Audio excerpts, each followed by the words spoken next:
It's Waxing Lyrical BABY. Hello, Waxers, and welcome to Waxing Lyrical with Mains and Dutch. I'm your host, Mains, my colleague in a danger zone in Rainford, host of the newly created Old Men Shouting at a Cloud podcast, Mr. Neil Dutton. How are we, Neil? Truly the greatest name of any group I've ever been part of. So for those who aren't aware, we haven't got a podcast called Old Men Shouting at Clouds. However, that is the name of our group on iMessage. And because, unfortunately, we are old and we seem to be shouting about a lot. Not an awful lot that we can change with the shouting either. No, it's like this week has not been a good week for that kind of caper. Tickets in many different sporting events linked to this show. The NFL UK ones can't please anybody. You also then have obviously Game of Thrones. You actually can't please anybody. Liverpool Football Club tickets, Tottenham Hotspur tickets for those who care. WWE. There's a lot of people who are not happy about a lot of stuff. I know that's why the internet was invented. I think people assumed it was for Wikipedia and porn. It's now gone past that, and we've now gone to just so we can have a load of people moaning about everything. One of my favourite recent discoveries is a gif of Jerry Seinfeld putting both hands up in the air and walking away with the words, "That's enough internet for today." Yeah, exactly right. There's a lot of, ooh, Jesus, what a rabbit hole that was. Yeah, it does seem to be that just over the last few days that life in general, but especially online, there's an awful lot of, what did I say? Yeah, ooh. Anyway, enough of that. This week, Neil, a couple of classic weird world stories. One we would like to be involved in and one we absolutely would not. We have the brilliant Patrick Daugherty on the show. We're going to talk to him about GMs. We're going to talk to him about how best a referee can give out a yellow card. And also baseball, because Neil doesn't know anything about it. And that's one of my favourite activities. We're then going to finish the show talking about quarterback purgatory. Neil and I chatted this week about what we could talk about, and Neil is high on talking about teams and franchises who are in what can only be described as quarterback purgatory, and we will get onto that after our interview with Pat. First things first, O'Neill, weird world. And this week I've got two very different stories. One of them is a heartwarming tale. It's not weird, I just thought I'd show it up. It's weird that it never happened to us. And the other one is weird, and we'll start with that weird one. And that is Cleaners Confessions. A website ran a survey and spoke to 2,000 cleaners about the weirdest thing they'd found in clients' homes, and the results were certainly interesting. They were also asked what the weirdest thing they'd been requested to clean and what was the most awkward situation they'd been in at work. So, 10 weirdest items cleaners have found in a client's house. You ready, Neil? Yep. A cardboard box full of ashes. Okay. A collection of voodoo dolls full of pins. A clean chicken carcass under a pile of magazines. A jewellery box full of ladies' fingernails. A sexual dollhouse brothel. A real elephant's foot. A jar of dead moths. A replica farm in a living room complete with real grass and watering holes. And a 10-inch wooden dildo. Is this Ted Bundy's house? My favourite one actually has to be the sexual dollhouse brothel. Yeah, Sexual Dollhouse Brothel was my Slipknot tribute band name. I was going to say, yeah, that is. I think that was a band that was on in the Crazy House in 2005. Yeah, but under the genre hostile. Oh, I missed a 5-foot plastic cast statue of a penis. I missed that one. Don't really know how. I also to scale. Obviously, around. A jewellery box full of ladies' fingernails is another classic. Doesn't say whether we were in a lady's or a man's house. I'm going to say because it's weird, I assume it's a fella's. That's just me. A 10-inch wooden dildo. Yeah, that. I mean, I've never used such a contraption, but I also would imagine that if you were, the threat of splinters is something you'd probably want to avoid. I like the idea of walking in and cleaning someone's house and finding a collection of voodoo dolls full of pins. Not just one. This You know, person into the voodoo, obviously, is equal opportunities and puts a voodoo on a lot of people. yeah, he is. You know, He he slash is. G. So they are. You know, they have declared vengeance on a great number of people, and we're obviously quite confident and secure in this to let someone come in, clean the house, and discover it. Yeah. Cleaners also revealed the weirdest things they were asked to clean. You ready, Neil? Hmm. A large stone statue of a well-endowed man. A client's grandmother. Miniature dolls posed in sexual positions. I add parenthetically, presumably for the dollhouse brothel. Yeah. The soiled area of a recently deceased person. A taxidermy pigeon collection. A client's dentures. A collection of moss-covered rocks in the living room. A fridge full of maggots. A classic Nazi memorabilia. And a plastic fairground pig. See, now the Nazi memorabilia, we've all seen, the videos of early, Nuremberg rallies or Hitler marches, and they all look pristine. You don't want that memorabilia looking dirty. Yeah, because having it being clean or dirty is the issue with the Nazi memorabilia. Yeah, some would argue that having it was the problem. Some I'm just saying that. what some would say. Some might say that. Some of the royal family wouldn't, though. So there you go. Allegedly. Is it allegedly though? When fancy dress? Don't know if we remember that. I'm not actually talking about his relative from the past. Oh, right, sorry. Not allegedly. That's allegedly. However, Harry going to a party dressed as a Nazi, not allegedly. There was a picture taken. That's actual, just fact. He's also not a real member of the royal family, so. Well, yeah. He looks like his dad. No, he doesn't. Well, he does if his dad's not Prince Charles. Yeah, he does look exactly like his dad. And his dad's not that. Yeah. Quickly, Neil. Yeah, before we before we the four people send off with their heads and all that, us to jail. Most of them said nothing shocks them anymore, and most awkward encounters were arriving and seeing a client running around naked inside through the glass door. Don't know why they were running around. Being asked to dress up in a maid's outfit. I thought that was standard, but there you go. Being forced to wear a webcam. Okay. Letting themselves into what they thought was an empty home to find the occupant in the bath. A customer bursting to use the toilet whilst the cleaner is using the shower. Why the cleaner is cleaning the shower, not using the shower. Cleaning the TV and accidentally switching it on to show a pornographic film with the client in the same room. Walking in on the client having sex. I'm seeing a pattern. Being asked to clean items outside of the house for neighbours to witness. Okay, that's what? Weird. Arriving to find the clients drunk and giving each other piggybacks around the house. That sounds like a student accommodation. Yeah. Cleaning a bedroom and finding a used condom on the floor, to which the client came in and cleaned it up, apologising profusely. See, that's one of those that if you go in and realise the cleaner has found it, don't talk about it. Get rid of it and try and move on with your day.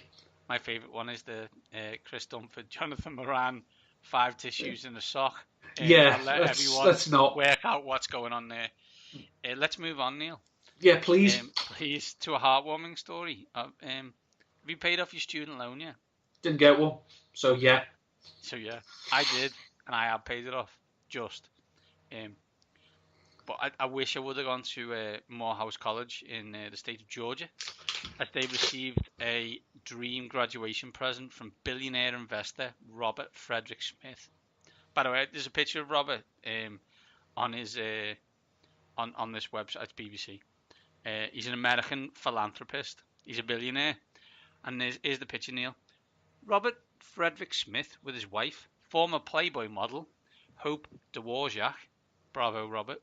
Bravo. Lovely personality he must have. Who cares, billionaire? During his speech on Sunday morning, Mr. Smith stunned the class of 2019 with a pledge to wipe out their debt, thought to be up to $40 million. My question is, what happens if you're next year and you've got to do the commensurate? What do you give? And what happens if you were the year before and you're like, whoa, I've still got to pay 50 grand back here. Some dude's already just given everybody else the year after money off. Well, the answer to the first question, next year I give a polite decline, as you're not topping that. No, you can't. And person from last year, tough titty. This is, it's I can't believe the person after me bought that scratch card and won 50 grand on it. It's called gambling. Although I did see that video and I watched it with no sound on, and it's the point that Mr. Smith says that he will forgive it. There's someone, obviously a student, just off the screen right. The dawning realisation that essentially someone has just cleared £50,000 worth of debt from his future. It's absolutely beautiful. It is. It is a heartwarming story, and I thought I'd put it in because I thought that the last thing we wanted to be talking about prior to speaking to Patrick was cleaning miniature dolls in sexual positions. Yeah. There is, of course, the fact that this billionaire will make $40 million up by the time the next class graduates. Yeah, I mean, there's a reason he's a billionaire, right? He makes money by accident. Do you know what I mean? That's good. And, bravo to him. That's off. Yeah. If you love Weird World, like me and Neil do during the off-season, send them through. I am at Mangy7, Neil is at N13, and combined we are at Waxing_Lyrical. And now, when I talk to Patrick Daugherty, at RotoPat, writer for the Roto World, and discuss many things, including another chat after JJ last week on Jeff Fisher. And joining us now on Waxing Lyrical, it's a privilege to have back Patrick Daugherty at RotoPat, NFL writer for Roto World, a Jeff Fisher scholar, a man who, through his appreciation of the way Felix Brick dishes out yellow cards in the Champions League, was introduced to the greatest card giver of all time, the one, the only Pierluigi Collina. Pat, how are we today? I'm good, and it's amazing that you know their names. But I guess, I would know famous American referee names, but I just know him as the guy who flamboyantly and very confidently and calmly yellow cards everybody. But yeah, I'm glad you could put a name to the face. I need to try to remember that. I'm gonna be honest with you. I googled Felix Brick's name because I didn't have a clue what his name was. I believe someone else told me he's German, isn't he? He is German, yeah, absolutely. But as Neil will know, Pierluigi Collina became famous because he was an excellent referee, one, and then two, because one of the only times he did really bad was against what I would call the other team in Liverpool, Everton, and cost them a Champions League place. It's not funny, I'm not laughing. So forget Pierluigi Collina's name. Actually, I'm going on a stag do in Brussels with a lot of Everton fans, and I may bring that conversation up again and let them explode. You're going to ruin that holiday for me. Yeah, it's going to be amazing. Let's have the podcast just become a big hashtag Derby debate. We could do, but no one needs that in their lives. So let's get on to stuff that other people didn't want in their lives. I did, then didn't. Game of Thrones. What were your thoughts on the last season and especially the last episode? Oh boy! So let me tell you, I've been a Game of Thrones fanatic since 2012. I binged the first season before the second season started and was just addicted. I think the first 4 seasons, maybe like the greatest piece of entertainment ever, like not just TV show, like basically just the first 4 seasons completely flawless. It had been in steady decline. I kind of made peace with this like as soon as like season 5. So like a lot of people I feel like were just now coming to terms with it in season 8 that the quality had slipped. So like people, have been kind of losing it all season. I had mostly enjoyed the final season. I had made peace long ago with like the fact that it wasn't the same show. It was still an amazing show, but it had made peace with the fact that it wasn't the same show. I was overlooking, some of the plot holes, some of the contrivances. Had enjoyed greatly the first 5 episodes, and then I just kind of thought the finale kind of had like the feel of like a House of Cards collapsing, and bitterly disappointed is how I would describe myself. And I knew it was always going to be so hard to end a show that's like whole appeal is like sprawl and like how many like fully defined characters it has. Like it was always going to be very hard to kind of condense that down, but basically thought it was like the worst case scenario ending, but what you gonna do? There was a story once. Someone was watching the Tour de France, the great bike race. And they went, "What are they doing?" They went, "Well, they do this big long race, and at the end of it, the winner gets 100,000 quid." And the other fellow said, "Well, why are the others doing it?" And that's the approach. The approach I get for that is, I've never watched Game of Thrones, but now after 8 years, there's an awful lot of people just like, why did I bother? And it's just so I don't feel like I've missed out because I'm not running out of things to be angry about. I would definitely say it didn't like ruin the series or anything for me. I would still highly recommend watching it. There's really never been anything else quite like it on this scope and scale with so many different characters, yet almost all of them, like none of them felt like tacked on or not kind of fleshed out. Definitely one of the most unique pieces of entertainment ever that just lost quality as it went along and then had basically the worst finale ever. But I would still say it's worth watching. I think it's the issue where you've got books and then the books stop, i.e. they don't stop. The guy just, can't finish them. And the reason he probably can't finish them is because he can't find a satisfactory ending. So then they give it to 2 showrunners who, about halfway through season 6, have been given £8 bajillion to go and work on Star Wars, and you've said, "Yeah, we probably need to finish this pretty quick because now we've got to go and sort out Star Wars." Those like converging events are not good for, as you said, people who become obsessed by the TV show and the books. I guess the good thing for the people who are still obsessed by the books is they now think that George can just go, "Ooh, no one liked that. I won't do that." Yeah, he's gonna save it. That's a tick off. I'm not going to do that. I'll go in a different direction. Yeah, that is 2 important things to keep in mind. The showrunners, who we all hate now, in their defense, they didn't sign up for this. They didn't sign up to finish the saga. And yeah, if it was so easy to end, George R. R. Martin probably would have already done it by now. But he's needing 8 years just to even finish part 1 of the ending. So I guess it's important to keep those things in mind. But bitterly, bitterly, bitterly disappointed. So moving on to something that hopefully you weren't bitterly disappointed with. Obviously, you mentioned just before we started, you visited our shores recently.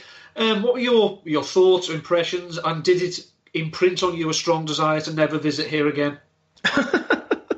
Everywhere I go, people are always so defensive, including America. Like, I'm from St. Louis. Everyone's always very defensive about St. Louis. But I greatly enjoyed the British Isles. I also went to Ireland. I will say, like most foreigners, I spent most of my time in London, which I did find amazing. I found to be almost shockingly cosmopolitan, probably even more than New York. Just so international, so much energy.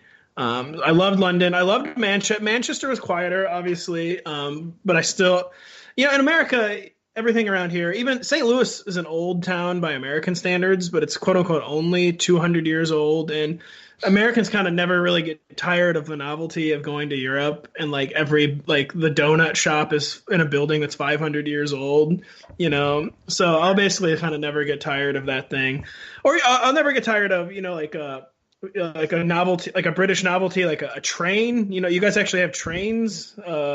We should have those here. So yeah, I loved England. I could see, everyone gets defensive about their homeland, but I will be back to England for sure. It's funny that you've been to London. Dalton hates it. I actually like it. Dalton finds it too busy. I don't. But I also love the idea that, as you said, a lot of Americans come to Europe. Much like a lot of British people go to America. But and what I find amazing is that in Britain, the people who go to America go to two places, probably mostly, I guess. That would be in New York and Orlando, and most people in America wouldn't go to those places. And I reckon I know maybe 5 people who've been to Ireland ever, and I reckon everybody I ever spoke to from America has been there. Yeah. It's like a good no one from Britain goes to Ireland unless they're going to Dublin. But the amount of people from America who go to Ireland is unbelievable. It is. So I spent pretty much the whole time in Galway, and that's because pretty much every other person in America has at least like 20% Irish heritage. As you can tell by my name, Patrick Daugherty, I've got a lot of Irish heritage. And it is like, I'm from like a St. Louis suburb, and it's like literally almost everyone I know has been to Ireland. So it is really funny that you say that. Americans are obsessed with Ireland. Dalton, apart from the fact we know the Cale's brother, Martin, who lives in Dublin, do you know more than 10 people who've been? Yeah, say his name just in case Patrick knows him. Exactly no, right. I don't know anyone else who's been. Literally, no you guys don't know what you're missing. Hey, and England and Ireland, I mean, there's no troubled backstory there, is there? You guys have always just gotten along? Perfectly fine. No issues. Yeah. Nothing. No. Anyway, moving on. The annual GM rankings are out, Pat, and we looked at it. Was it, as it looks to us, easy choices for the top 5, BB, Howie, Colbert, Sneed and Ballard this year, or was it more difficult to do that top 5? For some reason, the GMs is always very difficult. I mean, the coaches are difficult, but the coaches, when you have like kind of, I guess you could say, more hard data, just in terms of the wins and the losses, and you have that with the GMs too, obviously, but it's just always more kind of like impressionistic, like kind of like esoteric with the GMs. Like, truly, what is their fault? Like, what is, what do they deserve credit for? And like some of these GMs, have been around for so long. Even like the best GM, Bill Belichick, has like famous weaknesses. Bill Belichick can't draft wide receivers, and yet he's the best GM in football. And so it was easier than some years, but Belichick 1 is easy. Howie Roseman lately has been easy as the number 2. That could just be a fad, obviously. Kevin Colbert, I underrated for kind of a while until really I had to really step back and just kind of admit like how amazing his entire body of work is. He's kind of an easy number 3. But then beyond that, things go so hot and cold for so many of these teams in a league with so much parity. That to me, is Les Snead like truly the 4th best GM in the NFL? I honestly kind of doubt it, but just based on his work the past 3 years and based on the results, this is kind of where he is right now. And like Chris Ballard, I love, but I have him really high for a guy who's only been on the job 2 years and only won 1 playoff game. So it's really kind of trying to strike that right balance of like appreciating legacy and appreciating kind of like recent performance. And it's not easy with the coaches, but it's even harder with the GMs. Do you think Ballard especially gets additional tick for the fact that he's taken over from someone who basically didn't know what he was doing? Probably. And with Ballard, look how stark it is, because like you said, not only did his predecessor screw it up so badly, he screwed it up so badly when he had like one of probably the 5 best building blocks in the league in Andrew Luck. So the fact that Ballard just came in and like kind of immediately like unscrewed that situation, he definitely, part of it's probably looking amazing in comparison to Ryan Grigson, but it's also you play the cards you're dealt. He was dealt a genuine franchise quarterback, one who missed all of last season, but he's dealt this franchise quarterback, and you can't really hold that against someone. Like, if they have success with the franchise quarterback, then they're doing what they're supposed to do. Just look at all the GMs who screw up franchise quarterbacks like Ryan Grigson. So there's definitely a degree of that there, but Ballard has been on about as hot of a streak as possible as a GM. So if we think of, the top 5, which, as you say, the top 3 is probably a safe bet, then it's a little bit more fluid around him. But when you talk about fluid around people, how easy was it that Gettleman, Light and Allen were at the bottom? And, I like to torment Maines, who's a, Washington sufferer. you almost forget how inept Bruce Allen has been when you consider how high profile Gettleman has been, especially this off season. I know, yeah, we get bored at the same mediocrity year after year, but that was another thing with, like, I kind of said with Kevin Colbert, like when you kind of zoom out and see how amazing it's been with Bruce Allen, you zoom out and just see how terrible it's been. It's been 9 seasons and they've barely won 40% of their games, and they've been slightly better lately, but it hasn't involved winning any playoff games. It hasn't involved any consistency whatsoever. They're still changing quarterbacks every 2 to 3 years. They're still screwing up franchise players, and Robert Griffin and Kirk Cousins. There's just no patience. There's no long-term vision. And if you took it year by year, the Redskins on a yearly basis they're not usually like one of the 5 or 6 worst teams in the NFL. But then when you zoom out over the past 10 years, hardly any team has been worse on the whole. And they have two playoff victories since Dan Snyder bought the team in 1999. And one of those was the first year Snyder was owner. So obviously it was a roster his front office did not assemble. And so, yeah, on a year-to-year basis, it's kind of like the Redskins, one of the benefits of having no long-term plan, I guess, is you're kind of always living in the now where you'll never be, like, truly terrible because they refuse to, like, tear it down or anything like that. But it's when the plan changes every year, you're never going to be good. You're never going to have consistency, and they're just as mediocre as possible. Did you enjoy that, Paul? There's a classic GIF of a guy in an office room with him in a meeting and just stands up, walks to a window, and jumps out of it. That conversation just made me think, I'm in a room with a window. What would happen if I just walked out and just jumped out of it? So wait, so you're a Redskins fan? Unfortunately, I've been a Redskins fan since. Why do you do it? Okay, listen, this is a benefit of transatlantic, of being a fan, of a sport that's across the ocean. I'm from St. Louis, so I had no choice. I'm a St. Louis Cardinals fan, dyed in the wool. If you're from Liverpool, you're going to have to be a fan of Everton or Liverpool. But if you're an Englishman, taking up American football, as an adult, why saddle yourself with a team like Washington? So I was a child. First things, I was a child. I was probably 8. When it started in the UK, Liverpool's kits at the time were red and yellow, which is close to burgundy and gold.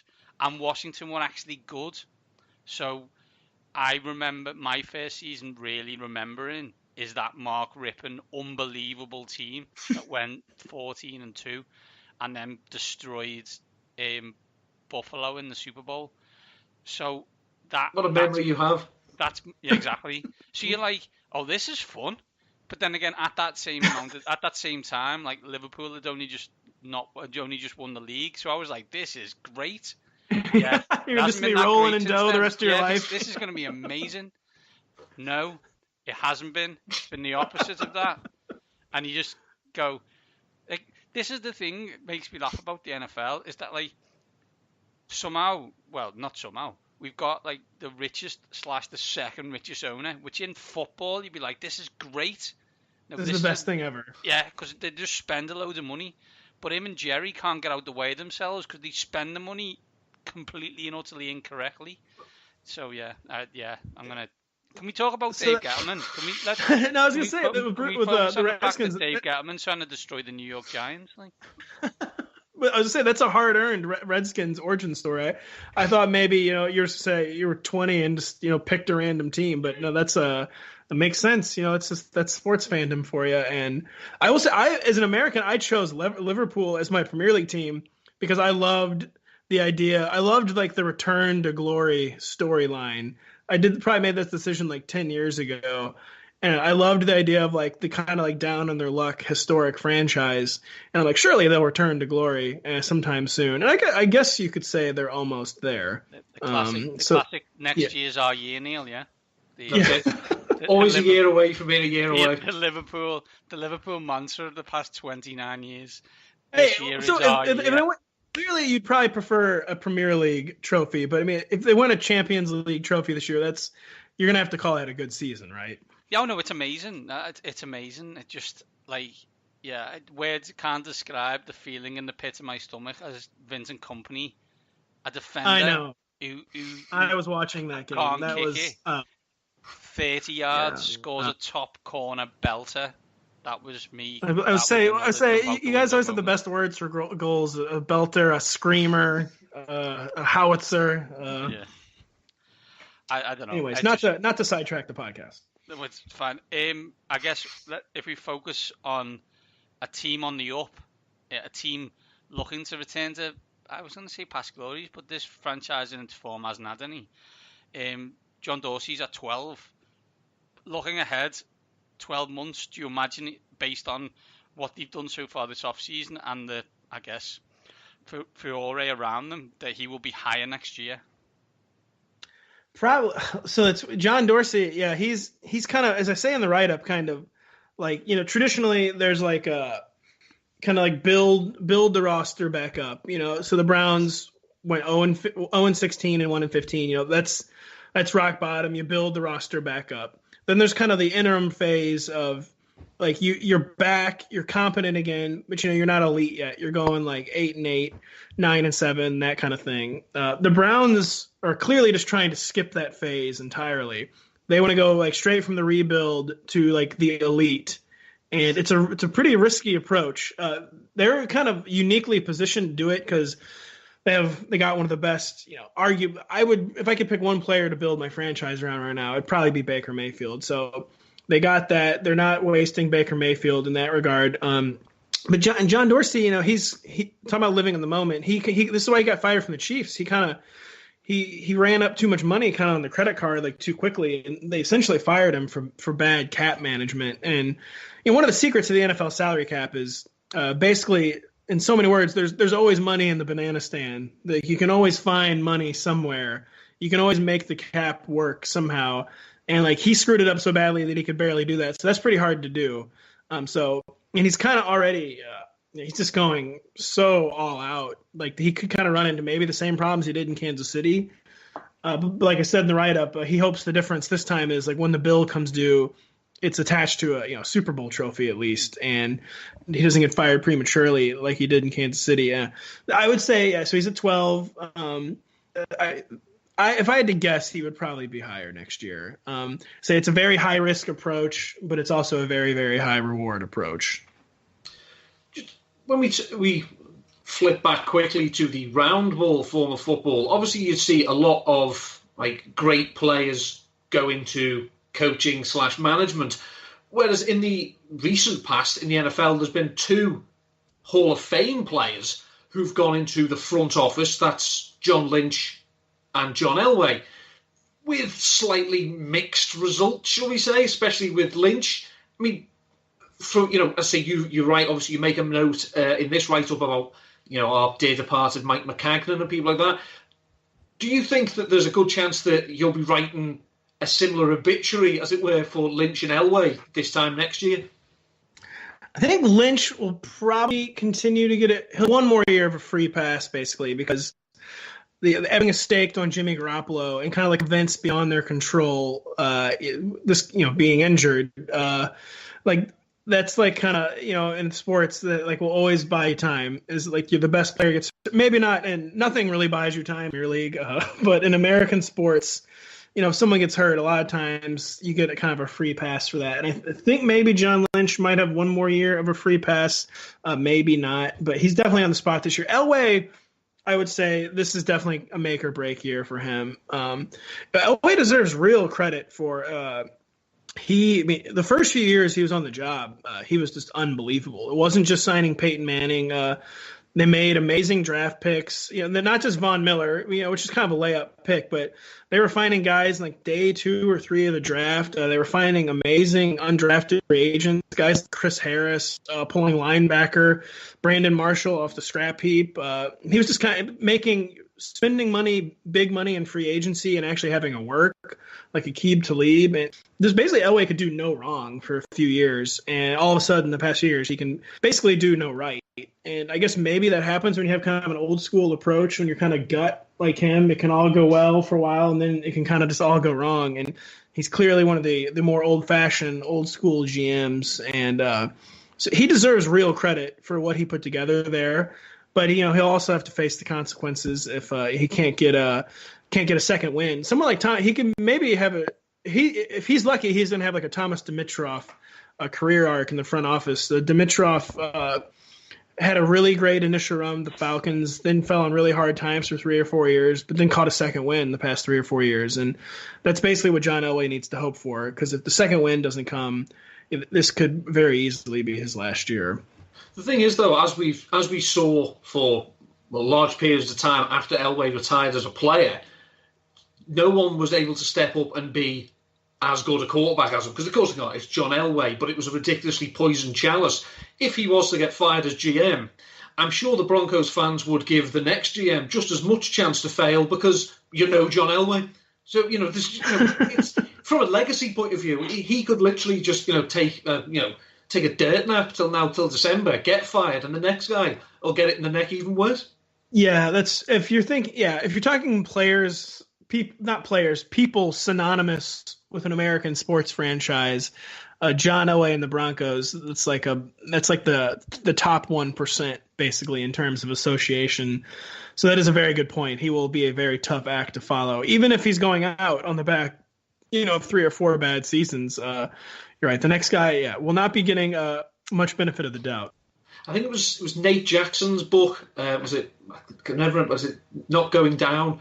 When he talks about when he went and signed for Denver, they went, the press all understand that John Elway is not walking into this locker room, but he better had to. And I think that's obviously the mentality that they do have regarding good old John. Yeah, he is Mr. Bronco and will be Mr. Bronco for as long as there is an NFL. Next question. Pat Neal just put a line in that said, "Ask about baseball and I'll go sleep." So I was gonna do a question about linking the fact is which was a worse trade, OBJ to the Browns or Christian Yelich to the Brewers, but I'm not gonna do that because obviously we know the answer to that. I think, although Yelich is on the charge to be the NL runner-up MVP behind Cody Bellinger. Sorry, bit of a LA Dodgers bias there. But what I'm actually going to ask is nothing to do with that whatsoever. Just digressed. You're from St. Louis, and something big is happening in St. Louis at the moment. Neil probably has no idea about this, so he can still go to sleep.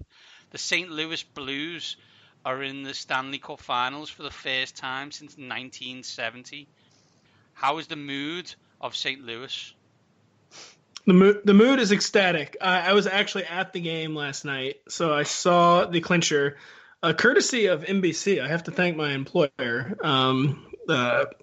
Came through with some tickets for their favorite employee. So I am as important of an NBC employee as Jimmy Fallon, I believe. So I got tickets to the Blues game last night. So St. Louis, I would almost say world famous for being a baseball town. It is a baseball town, but it is also very much a hockey town. And like the mainstream team to be a fan of in St. Louis is the Cardinals, but there's a very, very, very hardcore secondary fan base for the Blues. And the Blues always have very good attendance, always good TV ratings. The people, and so the Blues, kind of a weird sports thing, basically aside from a 6 to 7 year period, kind of earlier this century, 2004, 2010, the Blues, the past 35 years, 40 years, have essentially made the playoffs every year. They make the playoffs essentially every year. They just never get to the Stanley Cup. So it had definitely become we are never going to see this, are we? So yeah, the mood is essentially the A, disbelief, and then B, pure euphoria. Correct me if I'm wrong, though, Pat. On January the 3rd, they were the worst team in the NHL, and now they are playing for the big cup, so to speak. Yes, they were. They had literally literally the worst record in the NHL. And the GM was talking about how, he was shifting and he was starting to go to international, under 18 tournaments and stuff, because he thought he was going to be scouting for a top 10, maybe a top 5 pick. And, basically talking about how even he was completely shocked by they were playing way worse than they were, but even the GM was shocked by the degree of the turnaround. Where there's actually the roster was always kind of good enough for this kind of run. People were kind of confused as to why they were so bad. But yeah, even the GM was shocked by the degree to which they saved the season. If people weren't going to cheer the St. Louis Blues on in the NHL finals, and they should do, because otherwise you'd have to cheer on a city that has no luck when it comes to championships, and that's Boston, as they're playing the Boston Bruins, who Boston haven't won a world title or a title in the major American sports in about half an hour. Yeah, it's been a solid 20, 30 minutes since that last trophy was hoisted in Boston. The people are just suffering. You want to know a weird American sports fact? Boston and St. Louis are the only two cities that have faced each other in the finals of all four major sports. St. Louis used to have an NBA team, and we played the Boston Celtics 4 different times in the NBA finals. And we, of course, played in baseball, football, and hockey. And let me tell you, and we had the Red Sox number for a while. The first 2 or 3 times we played in the World Series, the Cardinals beat the Red Sox. But the Rams lost to the Patriots, jump-started that dynasty, and have now lost, obviously, to the Red Sox twice in the past 15 years. And the mood around the hockey arena last night, let me just say, was not pro-Boston. Just if you want to put it mildly, was not pro. I may have been hearing things like "die," like strangers. A stranger literally came up to me and just said "die, Boston," and that was kind of the mood around the arena after the game. They're ready. So, last question, Pat. We had JJ Zachariason on a few weeks ago. Obviously, you and he share an affinity for a former St. Louis sports coach.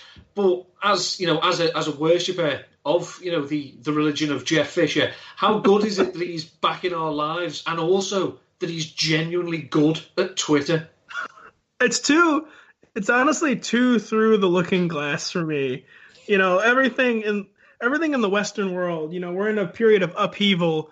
Our politics, our technology. We're like this hinge point in history of change is happening so quickly we can't keep up with it. And to me, that includes Jeff Fisher being good at Twitter. It's like I don't even know what to believe anymore. Like the Jeff Fisher is like properly using GIFs and like zinging people and like being a good sport about people making fun of him. And it's too through the looking glass for me to enjoy. Even you have to acknowledge it though. It's talk about the upset of the century essentially. Yeah, when we talked about it with JD, that was the kind of thing of like, this is almost too bizarre that he's like. Yeah, it's like basically like a Black Mirror episode, essentially. Yeah, it's probably up there next. Well, Pat, thanks a lot for your time. Really appreciate it. We'll let you go and paint your face in St. Louis Blues colours and get ready for killing Boston. Die, Boston. Yeah, no, I like the city of Boston. I say it's always my pleasure, and my parting thought on the English football podcast, the British football podcast, is just every year I'm shocked by how much more popular it's growing in England. I should say all of Great Britain, I suppose.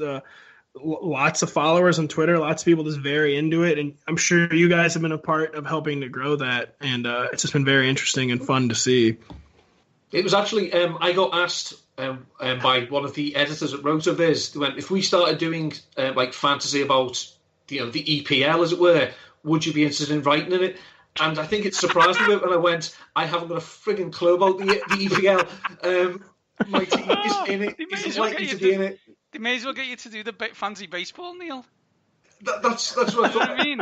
Oh, fantastic. It did throw them a little bit. They just thought, we just assumed. Well, that was a dangerous assumption. Yeah, you just assume every English person you meet is a completely crazed soccer fan. So it's part of Americans' very nuanced view of England. Cool. Well, we'll let you go, Pat, and thank you for your time. No, seriously, my pleasure, guys. Thank you. And that, Neil, was the brilliant Patrick Daugherty.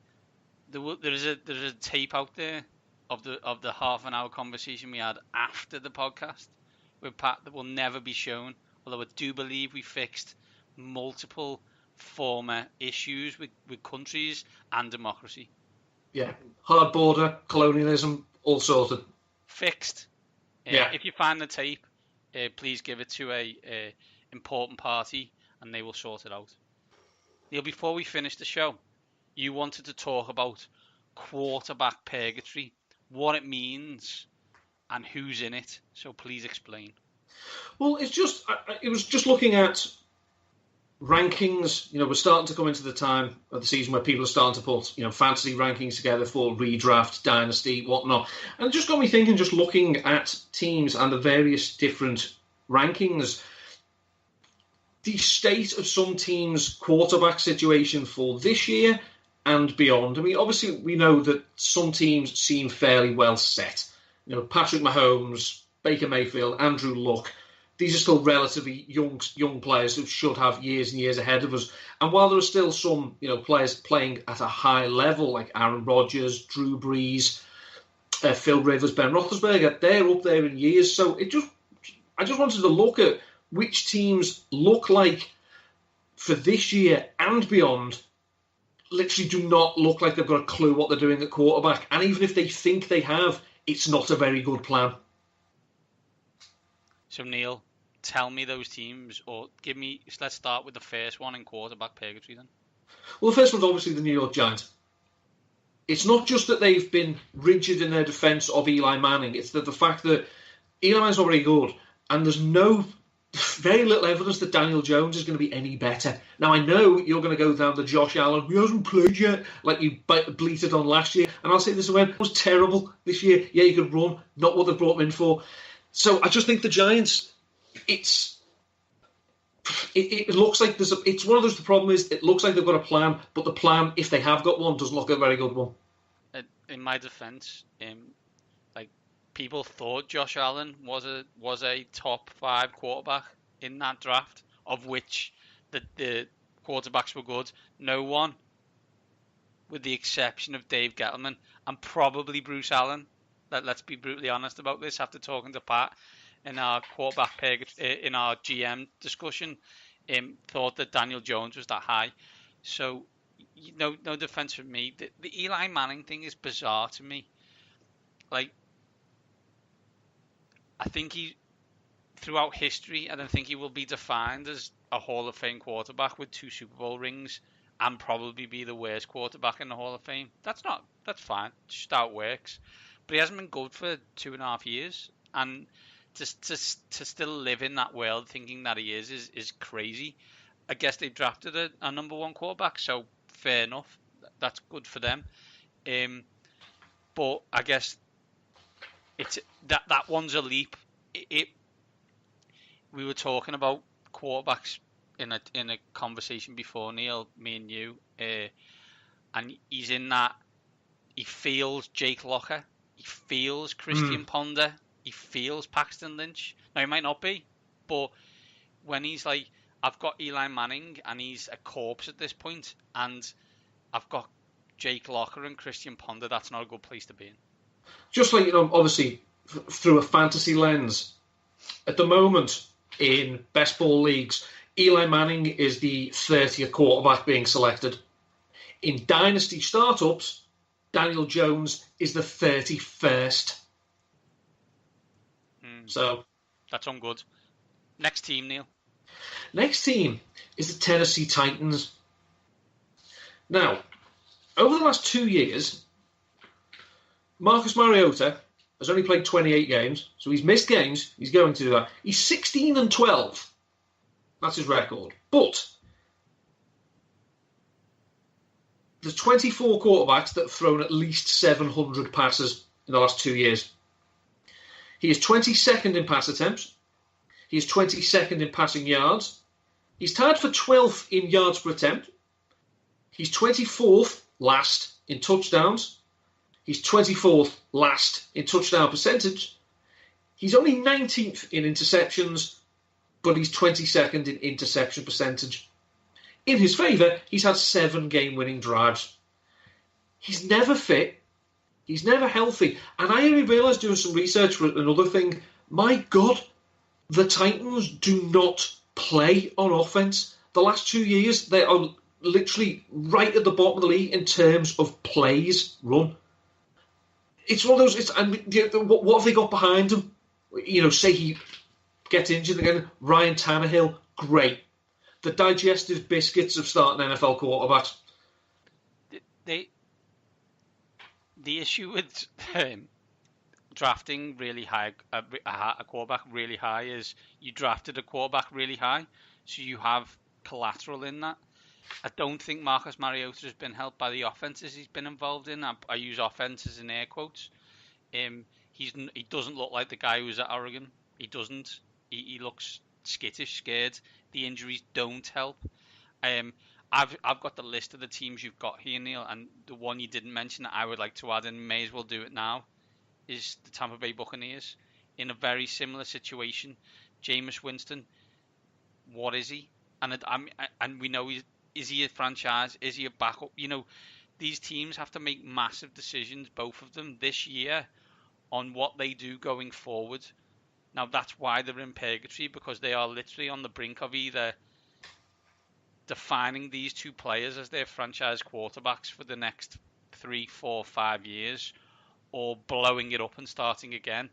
But the teams are in such a position that they won't really be able to blow it up, because they'll probably be drafting in the middle of the first round. Another team that it looks as if they've taken steps, but it looks like a flawed process. Denver. Joe Flacco, again, over the last 2 years, is 13-12 as a starter.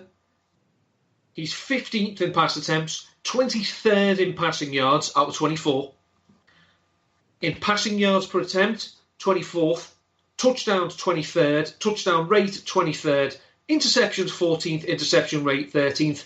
0 game-winning drives. Now, they won 13 games, which means they didn't need him to do any game-winning drives, but it's just one of those, it's the clutch factor. Now, obviously, they've drafted Drew Lock this year in the second round.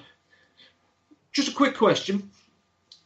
How many quarterbacks have been drafted in the second round since 2010, including Drew Lock? It's either going to be loads or not many. I'm going to say not many, maybe 10. 10. Yes. In that same span, there were 29 taken in the first round. Oh, this is the list of the second round quarterbacks. Right. Drew Lock, Deshaun Kaiser, Christian Hackenberg, Derek Carr, Jimmy Garoppolo, Geno Smith, Brock Osweiler, Andy Dalton, Colin Kaepernick, and Jimmy Clausen. That's not a good list. No. Of that list, Andy Dalton has been a starter for 8 seasons. Derek Carr's been a starter for 5. Kaepernick was a starter for 4. Everyone else, there's literally, 2 seasons for Geno, 1 for Deshaun Kaiser, 1 for Jimmy Clausen, and 1 for Osweiler. Teams are not waiting till the second round to take quarterbacks anymore, because it's more cost-effective to take them in the first round because you get the 5-year contract. Drew Lock has major question marks, and he would also have to be an outlier to be anything more than a stopgap. But on the side, this team, again, they're falling for the Eli Manning trap. They keep talking up Joe Flacco. Well, if you believed in him that much, you would have waited till the 6th round to draft a quarterback. But then you clearly don't believe in Drew Lock that much because you didn't take him in the first round. Yeah, the Joe Flacco experiment is doomed for failure. It's doomed, and the Drew Lock is interesting in Missouri. Some good games, some bad games, erratic. These aren't like, oh, he's going to be great. And I know that there's the same with everyone, but there's a lot more that could go on the wrong side of the ledger than on the right. Yeah, I mean, there's a couple of other teams who look like they may need to address the situation soon. The Bengals and the Raiders. I mean, the 2 teams, I say, with second-round quarterbacks.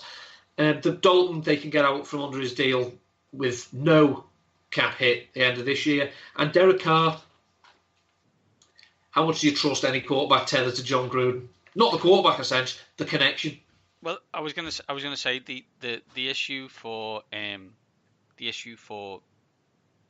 Derek Carr is he's never really recovered from that injury, and his coach known throughout the lands as some quarterback whisperer, like uses more quarterbacks than you use inhalers. And that's a lot. Do you know? He just it's not not defined. Before we I just want to quickly go back to the Bengals. My favorite tweet, possibly ever in the history of tweets, was yesterday. Ben Baldwin. Ben Baldwin is sending a player comparison between Aaron Rodgers and Andy Dalton, between 2015 and 2018, where the stats are basically identical, like shockingly identical, like unbelievably identical. Like, and that doesn't mean that Dalton's played well. No, this is what I'm saying. I read it and I was like, this makes no sense to me. Like, all I'm ever told by talking heads is how Andy Dalton's not very good, or he's the definition of mediocre, and Aaron Rodgers is, the single greatest talented quarterback of all time. These stats suggest that something is not right in those two parallels. There's something in the middle that means that these guys are much closer than people think, and I don't know what it is. I think it's Mike McCarthy. I'll be honest, and I've won that war, so I can do that. And yeah, I may be watering on him when he's already dead. Yes, I am. So it could be Mike McCarthy, but that's a bad look for Aaron Rodgers. Absolutely. So Neil, that's 56 minutes on a off-season show. And we've been talking off camera, quote unquote, for about 40 minutes as well. So it's time to go. Yeah, I'm sick of the sight of you as well. Correct. Anywhere. Can't wait for this weekend. Yeah, I know. Yeah, a weekend in Brussels where we share a room. We share a room because I'm the only one who will. Neil, where can people catch you this week? Endulton13 on the Twitter. I have some articles out for Rotoviz looking at contract year players and what fantasy impact they can have. I've done, in 2019, I've done quarterbacks, running backs, and wide receivers. Tight ends will probably have to wait till next week. Also, for Number Fire, I took part in a rookie mock draft, so you can look for that on Number Fire. And I have been contributing to the Roto Underworld world-famous draft kit. Hopefully, touch wood, that will be released at the end of the month, maybe the opening days of June, but I've done some blurbs and some videos for not quite top shelf players, but it has been fun looking at them and doing the videos. Hopefully I'm not as wooden as I was last year. That's the hope, Neil. I am at Main-D7, combined we are at Waxing_Lyrical. We're off to Brussels. We'll see you on the other side. These top guys are out.